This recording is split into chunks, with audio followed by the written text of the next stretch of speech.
সিলেটে ১৫০ শয্যার কিডনি হাসপাতাল উদ্বোধন, সমাজের উপেক্ষিত জনগোষ্ঠীর সেবা নিশ্চিতের আহ্বান প্রধান উপদেষ্টা। জাতীয় ঐক্যে ফাটল ধরানোর চেষ্টা করছে দেশেরই কিছু মানুষ, মির্জা ফখরুলের অভিযোগ। একটি দল সুরেলা বুলি দিয়ে মানুষকে আকৃষ্ট করার চেষ্টা করছে, দুদুর মন্তব্য। পরিমার্জন এবং বাইরের একটি টেন্ডার বাতিলের ফলে কয়েকটি বই দিতে দেরি হচ্ছে, প্রাথমিক ও গণশিক্ষা উপদেষ্টার তথ্য। চাঁপাইনবাবগঞ্জে বিএসএফ এর গুলিতে এক বাংলাদেশি আহত, 2 বছর কারাভোগের পর পাচার হওয়া 12 নারী, পুরুষ ও শিশুকে ফেরত দিয়েছে ভারত। দেখছিলেন ক্রাউন সিমেন্ট সংবাদ শিরোনাম, এবার বিস্তারিত। সমাজের উপেক্ষিত মানুষদের জন্য কিডনি ফাউন্ডেশন কাজ করবে, এমন প্রত্যাশা প্রধান উপদেষ্টা ডক্টর মোহাম্মদ ইউনূসের। শনিবার ভার্চুয়ালি সিলেটে ১৫০ শয্যা কিডনি ফাউন্ডেশন ও সমাজ কল্যাণ অধিদপ্তরের যৌথ উদ্যোগে নির্মিত হাসপাতাল উদ্বোধন শেষে একথা বলেন ডক্টর মোহাম্মদ ইউনূস। ২০১৮ সালে অস্থায়ী ভবনে ৬টি ডায়ালাইসিস মেশিনের মাধ্যমে যাত্রা শুরু হলেও বর্তমানে ৩২টি মেশিনে ডায়ালাইসিস সেবা দেওয়া হচ্ছে কিডনি ফাউন্ডেশনের এই হাসপাতালে। ৬২% রোগী ভর্তুকি মূল্যে সর্বোচ্চ ১,৬০০ টাকায় সেবা পান। একই সাথে ১২% রোগী পরীক্ষা নিরীক্ষা সহ সব ধরনের সেবা পাচ্ছেন বিনামূল্যে। দ্রুত ডায়ালাইসিস মেশিন ৫০টি করার পাশাপাশি আইসিইউ ও কিডনি প্রতিস্থাপনের সুযোগ সৃষ্টি করা হবে বলে জানান হাসপাতালের চেয়ারম্যান এমিরেটাস অধ্যাপক জিয়াউদ্দিন আহমেদ। সমাজ কল্যাণ মন্ত্রণালয় ও ব্র্যাকের সহযোগিতা থাকলেও হাসপাতাল নির্মাণে সর্বোচ্চ অনুদান দিয়েছেন দেশি বিদেশি দাতারা। বিএনপি মহাসচিব মির্জা ফখরুল ইসলাম আলমগীর বলেছেন, জাতীয় ঐক্যে ফাটল ধরানোর চেষ্টা করছে দেশেরই কিছু মানুষ, তবে তারা সফল হবে না। কোনো হঠকারিতা নয়, বাংলাদেশকে নতুন করে নির্মাণের স্বপ্ন বাস্তবায়নে ধৈর্য ধরার পরামর্শ দেন তিনি। আমার বাংলাদেশ পার্টি বা এবি পার্টির প্রথম জাতীয় কাউন্সিল হয়েছে রাজধানীর সোহরাওয়ার্দী উদ্যানে। কাউন্সিলরদের ভোটে এবি পার্টির প্রথম চেয়ারম্যান নির্বাচিত হয়েছেন মুজিবুর রহমান মঞ্জু, সাধারণ সম্পাদক হয়েছেন ব্যারিস্টার আসাদুজ্জামান ফুয়াদ। বিএনপি মহাসচিব মির্জা ফখরুল ইসলাম আলমগীর বলেন, গত ১৬ বছর লড়াই সংগ্রামের মূল লক্ষ্য ছিল গণতান্ত্রিক বাংলাদেশ করা। ৭০০-র বেশি নেতাকর্মী গুম, সব মিলিয়ে ২০,০০০-এর বেশি নেতাকর্মীর জীবনের বিনিময়ে বাংলাদেশ এই পর্যায়ে এসেছে। বাংলাদেশকে নতুন করে নির্মাণের স্বপ্ন বাস্তবায়নে ধৈর্য ধরার কথা বলেন বিএনপি মহাসচিব। যারা দেশের স্বাধীনতা মানে না, তারাই বিএনপির নামে মিথ্যাচার করছে, অভিযোগ করেছেন দলের ভাইস চেয়ারম্যান শামসুজ্জামান দুদু। শনিবার দুপুরে রংপুর শিল্পকলা একাডেমি মিলনায়তনে জাতীয়তাবাদী ওলামা দলের বিভাগীয় কর্মী সমাবেশে প্রধান অতিথির বক্তব্যে তিনি এ অভিযোগ করেন। বলেন, যে দলটি জোটে থাকলে ভোট পায় সম্মানজনক আর একক করলে পায় হাতে গোনা, এই দলটির নেতাকর্মীদের আছে শুধু দাপট। সুরেলা বুলি দিয়ে আকৃষ্ট করে মানুষকে, আর বিএনপি আদায় করে মানুষের অধিকার, কাজ করে দেশের হয়ে। বিএনপির এই নেতা আরও বলেন, স্বৈরাচারী আওয়ামী লীগ সরকার দেশের ওলামাদের নিয়ে তাচ্ছিল্য করেছে সম্মানহানি, বিনা অপরাধে নিয়েছে কারাগারে। বিএনপি নেতার মুক্তির দাবিতে গাজীপুরে সমাবেশ করেছে নেতাকর্মীরা। এতে ঢাকা ময়মনসিংহ মহাসড়কে তীব্র যানজটে ভোগান্তিতে পড়ে সাধারণ মানুষ। সকালে গাজীপুরের টঙ্গী কলেজ গেট এলাকায় এই বিক্ষোভ সমাবেশ হয়। সমাবেশে প্রধান অতিথি ছিলেন কারাবন্দী নুরুল ইসলাম সরকারের বড় ভাই হাসান উদ্দিন সরকার। এ সময় তিনি বলেন, যুব দলের কেন্দ্রীয় কমিটির সাবেক শিল্প বিষয়ক সম্পাদক নুরুল ইসলাম সরকার আওয়ামী লীগের পরিকল্পিত ষড়যন্ত্রের শিকার। তার নিঃশর্ত মুক্তির দাবিতে টঙ্গীর কলেজ গেট এলাকায় বিএনপি নেতাকর্মীরা ঢাকা ময়মনসিংহ মহাসড়কের 2 পাশ অবরোধ করে বিক্ষোভ করে। এতে মহাসড়কে তীব্র যানজটের সৃষ্টি হয়। দুপুর 1:45টার দিকে ওই মহাসড়কে যানবাহন চলাচল স্বাভাবিক হয়। সংস্কার কমিশনের প্রতিবেদন দেওয়ার পর রাজনৈতিক দলগুলোর নিবন্ধন নিয়ে নতুন পরিকল্পনা করা হবে বলে জানিয়েছেন প্রধান নির্বাচন কমিশনার এম নাসির উদ্দিন। সকালে সিলেট সার্কিট হাউসে ভোটার তালিকা হালনাগাদ ও ত্রয়োদশ জাতীয় সংসদ নির্বাচন উপলক্ষে আঞ্চলিক নির্বাচন অফিসে মতবিনিময় সভায় সাংবাদিকদের তিনি এসব কথা বলেন। এ সময় আওয়ামী লীগের নির্বাচনে অংশ নেওয়া প্রসঙ্গে তিনি বলেন, সময় আসলে দেখা যাবে কোন কোন দলের নিবন্ধন থাকে। আগামী জাতীয় নির্বাচন ইভিএম এর মাধ্যমে হবে না বলে উল্লেখ করে তিনি বলেন, প্রবাসীরা নির্বাচনে অংশ নিতে পারবেন, সেই লক্ষ্যে তাদের ভোটার করার প্রক্রিয়া চলছে। এছাড়া একদিনে জাতীয় ও স্থানীয় সব নির্বাচন করা কোনোভাবেই সম্ভব না বলে জানিয়েছেন সিসি। প্রাথমিক ও গণশিক্ষা মন্ত্রণালয়ের উপদেষ্টা অধ্যাপক ডক্টর বিধান রঞ্জন রায় পোদ্দার জানিয়েছেন, পরিমার্জন এবং বাইরের একটি টেন্ডার বাতিলের কারণেই কয়েকটি ক্লাসে বই দিতে দেরি হচ্ছে। সকালে ময়মনসিংহে জাতীয় প্রাথমিক শিক্ষা একাডেমি 10ম গ্রেডের কর্মকর্তাদের সাথে মত বিনিময় শেষে সাংবাদিকদের তিনি এসব কথা জানান। বিধান রঞ্জন রায় বলেন, বাচ্চাদের পড়াশোনার মান বৃদ্ধির পাশাপাশি খরচ কমাতে বেসরকারি শিক্ষা প্রতিষ্ঠানগুলোকে রেজিস্ট্রেশনের আওতায় আনা হচ্ছে। কারিকুলাম ও পরীক্ষা পদ্ধতি পরিবর্তনে কাজ করছে সরকার। বাচ্চাদের সামগ্রিক বিকাশে পড়াশোনার পাশাপাশি খেলাধুলা এবং সাংস্কৃতিক কর্মকাণ্ডে যোগ দেওয়ার তাগিদ দেন এই উপদেষ্টা। বলেন, এক্ষেত্রে শিক্ষক ও অভিভাবকদের মধ্যেও সচেতনতার প্রয়োজন। একটা বাচ্চার জন্য সামগ্রিক বিকাশে তার পড়াশোনার পাশাপাশি তার খেলাধুলা, অন্যান্য সাংস্কৃতিক কর্মকাণ্ড সবকিছুতে যোগ দেওয়া দরকার। তাহলেই তার সামগ্রিক বিকাশ ঘটবে। শুধুমাত্র বইয়ের উপর নির্ভর করলে হবে না, যেটার ফলাফল খুব খারাপ হয় অনেক সময় বাচ্চাদের উপর। আমাদের বইগুলো পরিমার্জন করার জন্য আমাদের কিছু সময় বেশি লেগেছে। আরেকটা প্রসঙ্গ ছিল, আমাদের কিছু বইয়ের টেন্ডার বাইরের একজন প্রকাশক পেয়েছিলেন, একটা কোম্পানি, আমাদের সেটা বাতিল করতে হয়েছে, ফলে নতুন করে টেন্ডারিং করতে হয়েছে। এই দুইটা কারণে আমরা 4-5-এ কিছুটা পিছিয়ে পড়েছি। তবে আমরা জানুয়ারির মধ্যে 4-5-এর সব বই পৌঁছে দিতে পারবো সেই আশা করি। 2 বছর কারাভোগের পর পাচার হওয়া 12 নারী, পুরুষ ও শিশুকে ফেরত দিয়েছে ভারত।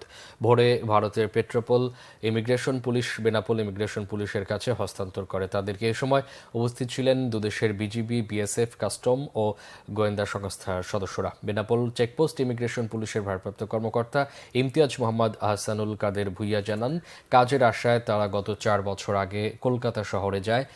সেখানে বিভিন্ন দোকান, বাসাবাড়িতে কাজ করার সময় অবৈধ অনুপ্রবেশের অভিযোগে পুলিশ তাদের আটক করে আদালতে সোপর্দ করে।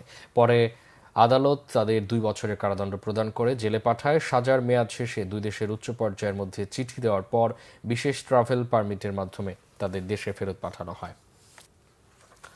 ভারতে হিউম্যান মেটানিউমো ভাইরাস HMPVর সংক্রমণের জেরে বাংলাদেশের বেনাপোল ইমিগ্রেশনে সতর্কতা জারি করা হয়েছে। করোনার মতো মারাত্মক এই ভাইরাস ঠেকাতে মাস্ক পরা সহ যাত্রীদের স্বাস্থ্য পরীক্ষা করা হচ্ছে। বেনাপোল প্রতিনিধি নুরুজ্জামান লিটনের তথ্য ও ছবিতে দেখুন ডেস্ক রিপোর্ট। চীন, জাপান ও ভারত সহ বিশ্বের বিভিন্ন দেশে ব্যাপকভাবে ছড়িয়েছে করোনার মতো মারাত্মক হিউম্যান মেটানিউমো ভাইরাস HMPV। বাংলাদেশে নতুন এই ভাইরাসের সংক্রমণ রোধে সতর্ক স্বাস্থ্য বিভাগ। বেনাপোল শহরের ইমিগ্রেশনে জারি করা হয়েছে সতর্কতা। ভারত ফেরত যাত্রীদের পরীক্ষা করছে স্বাস্থ্য বিভাগের একটি টিম। আমি ইন্ডিয়া থেকে আসছি, ওখানে পড়াশোনা করি, বাংলাদেশে বেড়াতে এসেছি। এখানে বেনাপোল বর্ডার থেকে ইমিগ্রেশন সেন্টার থেকে আমাকে থার্মাল স্ক্যানার দিয়ে চেক করা হয়েছে। আমার জ্বর, ঠান্ডা, কাশি, সর্দি কিচ্ছু নেই। বেনাপোল এসে ইমিগ্রেশনে আমাকে কি ভাইরাসের টেস্ট চেক আপ করলো, তাতে আমার কোনো সিমটম পাইনি, সেই জন্য আমাকে রিলিজ ছেড়ে দিয়েছে। পড়াশোনা করি, এখানে স্টুডেন্ট। তো আমার এখানে থার্মাল চেক আপ হয়েছে এবং থার্মোমিটার দিয়ে চেক আপ হয়েছে। আমি আপাতত সুস্থ আছি, আমার কোনো রকম সর্দি, কাশি বা জ্বর নেই। মাস্ক পরা, নিরাপদ দূরত্বে অবস্থান, সর্দি, কাশি ও জ্বর থাকলে চিকিৎসকের পরামর্শ নেওয়ার অনুরোধ করছে স্বাস্থ্য বিভাগ। ভাইরাস এটা আমাদের পার্শ্ববর্তী দেশ ভারতে আক্রান্ত হয়েছে। আমরা বেনাপোল ইমিগ্রেশন স্বাস্থ্য বিভাগ অত্যন্ত সতর্ক অবস্থায় আছি এবং প্রত্যেকটা যাত্রীকে আমরা স্ক্যানিং করতেছি। এখন পর্যন্ত আমরা কোনো রোগী এখানে শনাক্ত করিনি বা পাইনি। 2 বা তার বেশি মানুষের মধ্যে সরাসরি সংযোগের মাধ্যমে এই ভাইরাসটি ছড়াতে পারে। জ্বর, কাশি, শ্বাসকষ্টের মতো ঠান্ডার সমস্যা ভাইরাসটির প্রাথমিক লক্ষণ।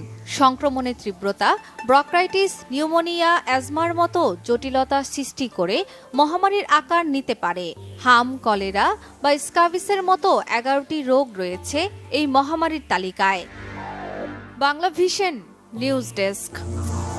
মুন্সিগঞ্জে থানা থেকে ছিনিয়ে নেয়া যুবদল নেতাকে গ্রেফতারের দাবিতে সড়ক অবরোধ করে বিক্ষোভ করেছে বৈষম্য বিরোধী শিক্ষার্থীরা।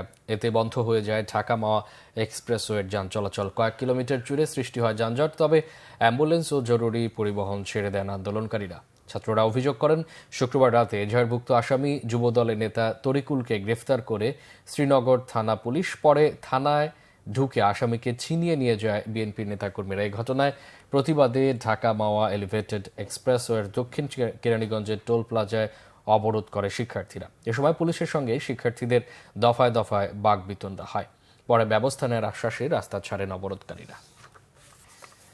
সাংবাদিক দম্পতি সাগরণী সহ দেশের সকল সাংবাদিক হত্যার বিচার, সাংবাদিক সুরক্ষা আইন প্রণয়ন, ফ্যাসিবাদ মুক্ত গণমাধ্যম প্রতিষ্ঠা, কর্মক্ষেত্রে নিরাপত্তা নিশ্চিতের দাবিতে সাংবাদিক সমাবেশ হয়েছে রংপুরে। রংপুর সাংবাদিক ইউনিয়নের আয়োজনে স্থানীয় টাউন হলে সমাবেশের উদ্বোধন করেন ছাত্র জনতার আন্দোলনের শহীদ সাংবাদিক তাহির জামান প্রিয়র মা ও জুলাই স্মৃতি ফাউন্ডেশনের সদস্য শামসি আরা জামান কলি। প্রধান অতিথি ছিলেন বাংলাদেশ ফেডারেল সাংবাদিক ইউনিয়ন বিএফইউজের ভারপ্রাপ্ত সভাপতি ওবায়দুর রহমান শাহিন। প্রধান বক্তা ছিলেন বিএফইউজের মহাসচিব কাদের গনি চৌধুরী। বিশেষ অতিথি ছিলেন বিএফইউজের সহকারী মহাসচিব ডক্টর সাদিকুল ইসলাম স্বপন ও সাংগঠনিক সম্পাদক এরফানুল হক নাহিদ। উপস্থিত ছিলেন ঢাকা সাংবাদিক ইউনিয়ন ডিইউজের সভাপতি শহীদুল ইসলাম, বাংলাদেশ সংবাদ সংস্থা বাসসের পরিচালনা পর্ষদ সদস্য মমতাজ শিরিন ভরসা। সমাবেশে বিভাগের ৮ জেলার ১,০০০ গণমাধ্যম কর্মী অংশ নেয়। হাইকোর্টের আদেশ অনুযায়ী রাঙামাটির কাউখালীতে 10টি ইটভাটা বন্ধ করে দেওয়া হয়েছে। জরিমানা করা হয়েছে ৬,৮০,০০০ টাকা। এদিকে গোপালগঞ্জে মধুমতি নদীর ভাঙন প্রতিরোধ প্রকল্পে বাধা হয়ে দাঁড়ানো ৫০টি অবৈধ স্থাপনা উচ্ছেদ করা হয়েছে। শনিবার সকাল থেকে দুপুর পর্যন্ত এই অভিযান পরিচালনা করা হয়। এতে নেতৃত্ব দেন কাউখালী উপজেলা নির্বাহী কর্মকর্তা কাজী আতিকুর রহমান। তিনি জানান, জেলায় অবৈধ ইটভাটা বন্ধে জেলা প্রশাসনের পক্ষ থেকে অভিযান শুরু করা হয়েছে। ভাটার চুল্লির আগুন নিভিয়ে সেগুলো বন্ধ করে দেওয়া হয়েছে। ধ্বংস করা হয়েছে কাঁচা ইটভাটা। এদিকে জেলা প্রশাসন ও পানি উন্নয়ন বোর্ড যৌথ অভিযান পরিচালনা করেছে গোপালগঞ্জে। ৫০টি অবৈধ স্থাপনা ভেঙে গুড়িয়ে দিয়েছে তারা। এই অভিযান পরিচালনা করেন জেলা প্রশাসকের কার্যালয়ের নির্বাহী ম্যাজিস্ট্রেট প্রবীর বিশ্বাস। দেশের বিভিন্ন জায়গার আরও কিছু খবর নিয়ে এখন দেখুন একটি ডেস্ক রিপোর্ট। মানিকগঞ্জের ঘিওর উপজেলা ছাত্রদলের সাবেক সাধারণ সম্পাদক লাভলুর হত্যাকারীদের বিচারের দাবিতে বিক্ষোভ করেছে উপজেলার কুস্তা এলাকাবাসী। এ সময় বিএনপি চেয়ারপারসনের উপদেষ্টা ও জেলা বিএনপির সভাপতি আফরোজা খান রীতা সহ অনেকেই উপস্থিত ছিলেন। জামালপুর প্রেস ক্লাবের সভাপতি সাংবাদিক হাফিজ রায়হান সাদার বিরুদ্ধে স্বেচ্ছাসেবক লীগ নেতার স্ত্রীর করা মামলা প্রত্যাহারের দাবিতে মানববন্ধন করেছেন জেলার কর্মরত সাংবাদিকরা। জেলা প্রেস ক্লাবের সামনে এই মানববন্ধন থেকে ২৪ ঘন্টার মধ্যে মিথ্যা মামলাটি প্রত্যাহার করা না হলে কঠোর আন্দোলনের হুঁশিয়ারি দেন তারা। সাংবাদিক জুলকার নাইন সায়েরকে ৪৮ ঘন্টার মধ্যে দুঃখ প্রকাশ ও ক্ষমা প্রার্থনার আহ্বান জানিয়েছেন বিএনপির কেন্দ্রীয় কমিটির সাংগঠনিক সম্পাদক জি.কে. গৌস। সকালে হবিগঞ্জ প্রেস ক্লাবে সংবাদ সম্মেলনে এই আহ্বান জানিয়ে পোস্ট প্রত্যাহার না করলে সাইবার আইনে মামলা করার কথা জানান তিনি। গত ২১ ডিসেম্বর জুলকার নাইন সায়ের তাঁর ভেরিফাইড ফেসবুক আইডি থেকে জি.কে. গৌস ও তাঁর ভাইদের জড়িয়ে একটি পোস্ট করেন। টঙ্গীর ইজতেমা মাঠে নিরীহ মুসল্লিদের উপর উগ্রবাদী সন্ত্রাসী সাদপন্থীদের বর্বরোচিত হামলা ও পরিকল্পিত হত্যায় জড়িতদের গ্রেফতার এবং নিষিদ্ধের দাবিতে বিক্ষোভ মিছিল ও সমাবেশ করেছে গোপালগঞ্জ উলামা পরিষদ। জেলা শহরের লঞ্চ ঘাট গোল চত্বর এলাকায় বিক্ষোভ সমাবেশে মাওলানা আবুল কালাম আজাদ, মাওলানা ইমাম হুসাইন সহ আরও অনেকে বক্তব্য রাখেন। সিলেট কৃষি বিশ্ববিদ্যালয়ের স্নাতক নবীন শিক্ষার্থীদের ওরিয়েন্টেশন হয়েছে।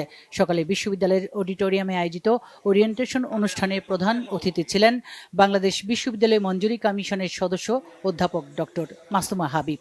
বিশ্ববিদ্যালয়ের ছাত্র পরামর্শক ও নির্দেশনা পরিচালক ডক্টর মোহাম্মদ এমদাদুল হকের সভাপতিত্বে অনুষ্ঠানের প্রধান পৃষ্ঠপোষক উপাচার্য ডক্টর মোহাম্মদ আলিমুল ইসলাম, সিলেট বিভাগীয় কমিশনার খান মোহাম্মদ রেজাউন নবী, সিলেট কৃষি বিশ্ববিদ্যালয়ের ট্রেজারার এটিএম মাহবুবী ইলাহি সহ অনেকেই উপস্থিত ছিলেন। খুলনা জেলার মাধ্যমিক ও দাখিল মাদ্রাসার অনূর্ধ্ব ১৭ বছর বয়সীদের অংশগ্রহণে অ্যাথলেটিক্স গ্রামীণ প্রতিযোগিতা ও পুরস্কার বিতরণ অনুষ্ঠান হয়েছে খুলনায়। উদ্বোধন করেন খুলনা জেলা প্রশাসক মোহাম্মদ সাইফুল ইসলাম।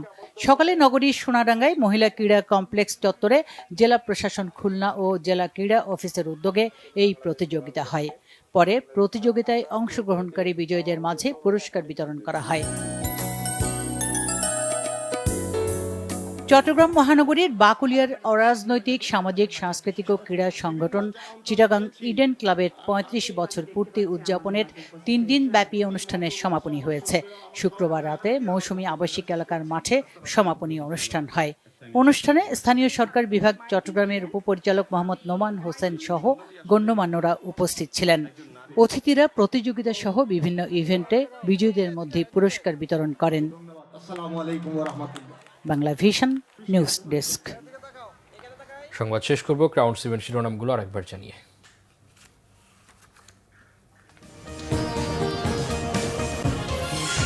সিলেটে 150 শয্যার কিডনি হাসপাতাল উদ্বোধন, সমাজের উপেক্ষিত জনগোষ্ঠীর সেবা নিশ্চিতের আহ্বান প্রধান উপদেষ্টার। জাতীয় ঐক্যে ফাটল ধরানোর চেষ্টা করছে দেশেরই কিছু মানুষ, মির্জা ফখরুলের অভিযোগ। একটি দল সুরেলা বুলি দিয়ে মানুষকে আকৃষ্ট করার চেষ্টা করছে, দুদুর মন্তব্য। পরিমার্জন এবং বাইরের একটি টেন্ডার বাতিলের ফলে কয়েকটি বই দিতে দেরি হচ্ছে, প্রাথমিক ও গণশিক্ষা উপদেষ্টার তথ্য। চাঁপাই নবাবগঞ্জে বিএসএফ এর গুলিতে এক বাংলাদেশি আহত, 2 বছর কারাভোগের পর পাচার হওয়া 12 নারী, পুরুষ ও শিশুকে ফেরত দিয়েছে ভারত। এই ছিল এখনকার মতো, পরের সংবাদ সন্ধ্যা 7:30 দেখার আমন্ত্রণ রইল। এছাড়া বাংলা ভিশন সংবাদ ও সংবাদ সংশ্লিষ্ট অনুষ্ঠান দেখতে ভিজিট করুন www.bvnews24.com ও facebook.com/banglavisionnews এবং সাবস্ক্রাইব করুন youtube.com/banglavision। এতক্ষণ সাথে থাকার অসংখ্য ধন্যবাদ।